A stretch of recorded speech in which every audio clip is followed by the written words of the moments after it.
আহ, ফুলি, বাতাসের যে গতি, আজ রাতে মনে হয় আর রক্ষা নেই। চালের উপরে বাসটা নড়বড়ে হয়ে গেছে।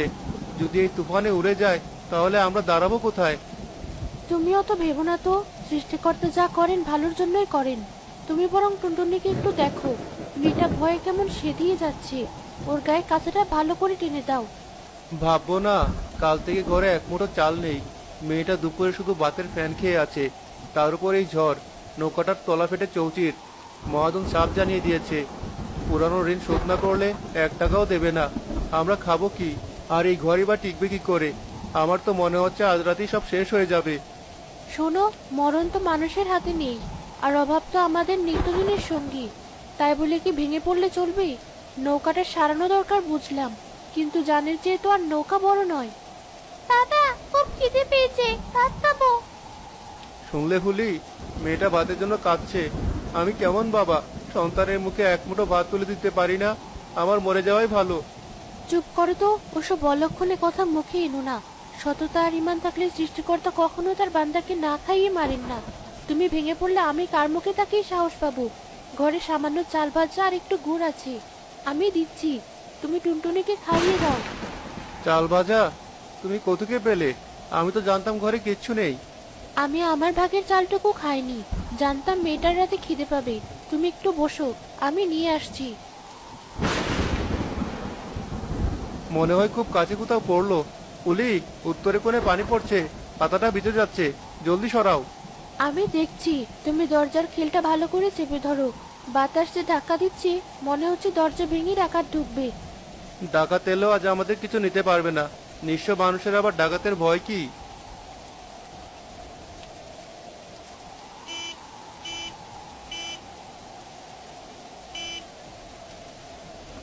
পুলি, শুনলে? মনে হলো গাড়ির হর্ন। এই তুফানের মধ্যে। হ্যাঁ, আমিও তো শুনলাম, কিন্তু এই ভাঙা রাস্তায় গাড়ি আসবে কোত্থেকে? তুমি ভুল শুনছো না তো, নাকি বাতাসের শব্দ? না না, ওই তো আবারও বাজলো। পিপ পিপ পিপ। কেউ কি বিপদে পড়লো? নাকি জিন পরি? জিনপরি হর্ন বাজাবে কেন? নিশ্চয়ই কোনো মানুষ বড় বিপদে পড়েছে। তুমি দরজাটা একটু ফাঁক করে দেখো তো। তবে সাবধান, হুট করে বের হইও না, কে জানে কারা। কে? কে ওখানে? গাড়ি নিয়ে এই কাদায় কে দাঁড়িয়ে? ভাই, ও ভাই, একটু সাহায্য করবেন? আমরা খুব বিপদে পড়েছি, আমাদের বাঁচান। মানুষের গলা মনে হচ্ছে, ভদ্রলোক মনে হয়, কণ্ঠে খুব আকুতি। তুমি জলদি যাও, সৃষ্টিকর্তা না করুন, হয়তো কোনো বড় বিপদ হয়েছে। আমি যাচ্ছি, তুমি টুনটুনিকে সামনে রাখো, আমি দেখছি ব্যাপারটা কি।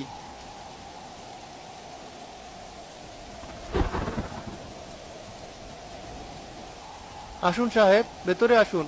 মাথা নিচু করে ঢুকুন। ঘরটা খুব ছোট, সাবধানে, চৌকাটে পা লাগবে।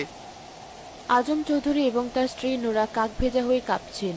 তাদের পরনে দামি পোশাক, কিন্তু এখন কাদার পানিতে একাকার। ভাই, অসংখ্য ধন্যবাদ। আমরা আসলে রাস্তা ভুল করে শর্টকাট নিতে গিয়েছিলাম। হঠাৎ গাড়িটা কাদায় ডেবে গেল, স্টার্টও বন্ধ হয়ে গেল। এমন ঝড় উঠলো যে মনে হলো গাড়িটা উল্টেই যাবে। আমাদের মনে হচ্ছিল আজ আর বাঁচবো না। আশেপাশে কোনো বাড়িঘরও চোখে পড়ছিল না। আপনার জরাজীর্ণ ঘরের আলোটুকু দেখে মনে হলো যেন প্রাণ ফিরে পেলাম। ভাই, আপনি না থাকলে আজ আমরা মরেই যেতাম। ও মা, আপনারা তো একেবারে ভিজে গেছেন। ঠান্ডা লাগলে তো নিউমোনিয়া হয়ে যাবে। আপা, আপনি এদিকে আসুন। এই ভেজা কাপড় বেশিক্ষণ গায়ে রাখা যাবে না। কিন্তু বোন, আমার তো চেঞ্জ করার মতো কোনো কাপড় সাথে নেই। লাগেজ সব গাড়ির পেছনে। আর যা অবস্থা, ওখান থেকে বের করা সম্ভব না। গাড়িটা পুরো হেলে আছে। কোনো চিন্তা করবেন না আপা, আমার খুব দামি কাপড় নেই, তবে একটা পরিষ্কার সুতির শাড়ি আছে, ধোয়া, একদম শুকনো। আপনি ওটাই পরে নিন।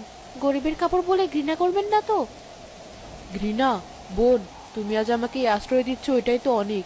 এই ঝড়ের রাতে তোমার এই শাড়ি আমার কাছে এখন বেনারসির চেয়েও দামি। দাও বোন, দাও, আমি কৃতজ্ঞ।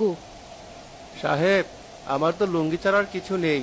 আপনি যদি কিছু মনে না করেন, আমার একটা গেঞ্জি আর শুকনো লুঙ্গি আছে, ওটা পরতে পারেন। গেঞ্জিটা একটু পুরনো, তবে পরিষ্কার। ভাই, তুমি আমাকে